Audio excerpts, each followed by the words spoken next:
boosting the threat posed by a caravan of Central American migrants who've crossed into Mexico to make the very slow journey towards this border.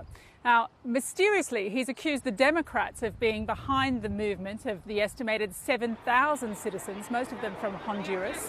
There's no evidence to support that. When asked why they're making the journey, people speak of criminal threats at home, the drought, and an opportunity to reduce the risks and costs of what has always been a very dangerous crossing from Central America to the United States. Now, the timing, though, of this caravan is an opportunity which the president is exploiting.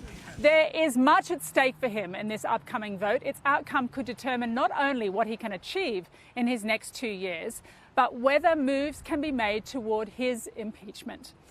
Every one of the 435 seats in the House is up for grabs. It's controlled now by the Republicans, but the Democrats would need 23 seats to take the majority.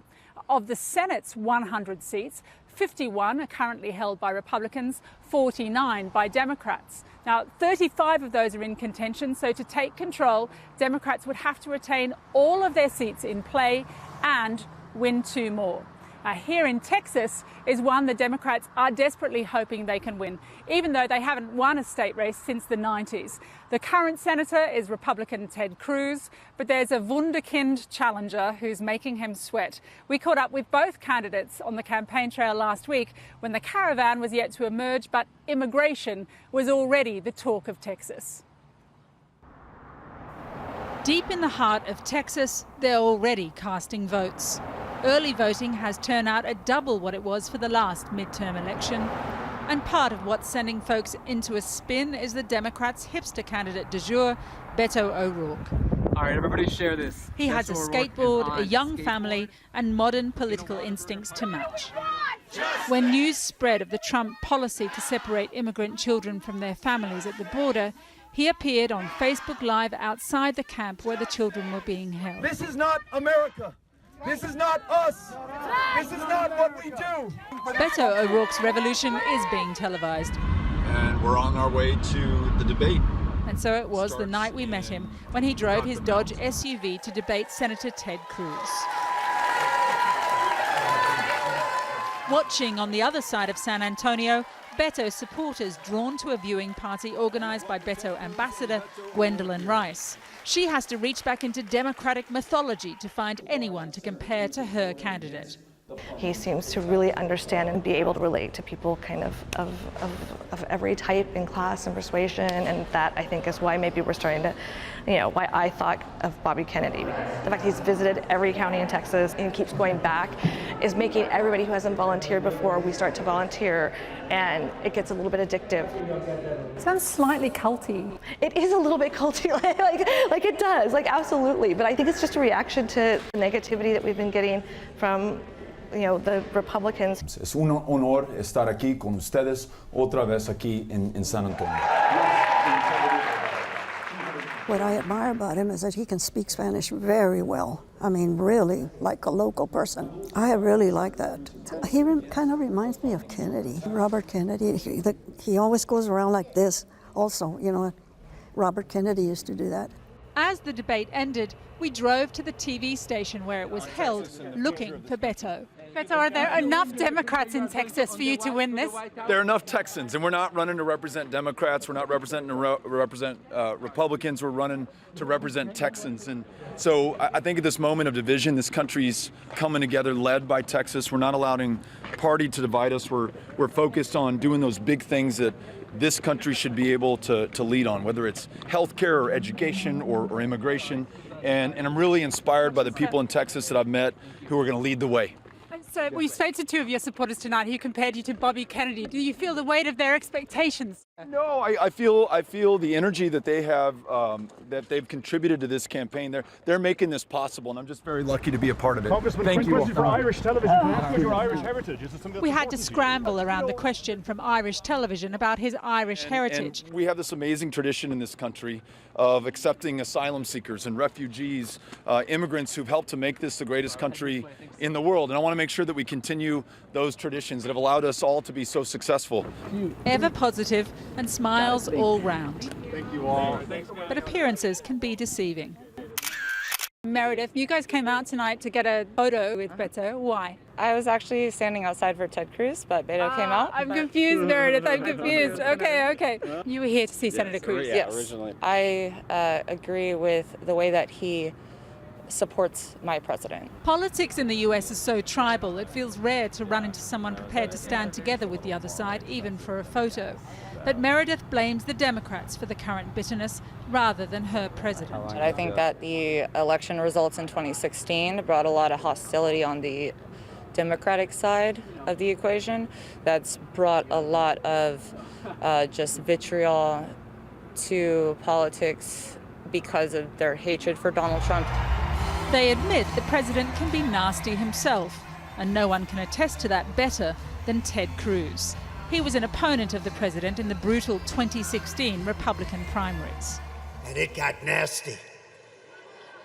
And then it ended, and I'll tell you what, nobody has helped me more. All that bad blood, Trump posting abusive tweets about Ted Cruz's wife and implying his father was an associate of the guy who killed JFK, all forgotten. Well, listen, I appreciate the media wanting to focus on political attacks from a campaign that was 2 years ago. I'm focused on the people of Texas. How much is your success at the midterms dependent upon a high level of enthusiasm for President Trump? I think that's very helpful. I think that's very, very beneficial. This election comes down to turnout. The extreme left is really angry. They're energized. They're filled with rage and anger and hatred for the president. Now, the good news in the state of Texas, there are a lot more conservatives than there are liberals. At his post-debate party, the next generation of conservatives is at the ready, willing to stand up for zero tolerance at the border. They go to the border predicated on the idea that their lives are so full of anxiety and pain that they can't live where they were before, even though they go through at least 4 countries, and even those countries are well equipped to take them in. They're more culturally synonymous with them as well. They come to the United States and they cross the border illegally. Why are we separating families? It's because they broke the law, and if you break the law, you go to prison. It's as simple and clear cut as that. I suppose the difficult thing is that you're seeing very young children punished for this crime, as you call it. Well, yes, but of course they didn't have criminal intent. But still, But a 4 or 5-year-old can't have criminal intent, surely. Of course they can't have criminal intent, but you can't make me a criminal for forcing me to take care of them. It's certainly not good to keep a child in the care of a parent who is willing to carry out a crime like that. So maybe putting them in jail isn't the greatest thing, but separating them is not the worst thing in the world. Today's job fair If hardline immigration isn't your thing, the Republicans have another crowd pleaser to roll out to win your vote. Jobs, jobs, and more jobs. We're hiring right here. Over at the Second Chance Job Fair, Minnie Cortez is making some noise for her small food preparation company, amped up by an economy that's booming. Fill it out and come back. So, Minnie, how many people are you looking to hire today? Well, if I had my way, I'd hire 102 today. Everybody else need an application? The economy here is unbelievable. If you want to work, there's no reason for you not to be working. It's good work, it's steady work, it's 4 days a week. You can go anywhere and find a job on any one of these corners. Somebody is hiring. Minnie is a Republican all the way and says she'll vote Cruz on account of the economy and immigration. All right, thank you, Danielle. I appreciate it. We'll see you tomorrow, okay? I'm a second-generation American. I watched my grandmother get naturalized. It took her 12 years and $20,000. You know, everybody made money off of her to become a citizen, but she did it the right way. So, yes, illegal immigration needs to stop, but immigration reform needs to continue, and we need to make it better and quicker and cheaper. Historically, Hispanic voters favor Democrats, and if he's to win, Beto O'Rourke will need them to turn out, as well as those other unicorns of the American voting system, young people. Are the polls worrying you? No, I feel great. We're in the best position that we could possibly have hoped to have been in, and we're going to win. Now it's up to Texas to decide whether that happens. All right, Ames, you up front? Or the Lone Star State stays on its well-traveled conservative course. So the nationwide vote is on November the 6th, but with the interception today of these pipe bombs that have been sent to Democratic figures as well as to the media, we're already hearing calls from people who are active at the most senior level of politics in America to say, look, please, can we cool the rhetoric? There is a lot of anger, not only about immigration, but also about sexual violence, the appointment of Judge Kavanaugh to the Supreme Court. So going forward, the question will be how actively the candidates themselves and the party's leadership decide to respond to these calls.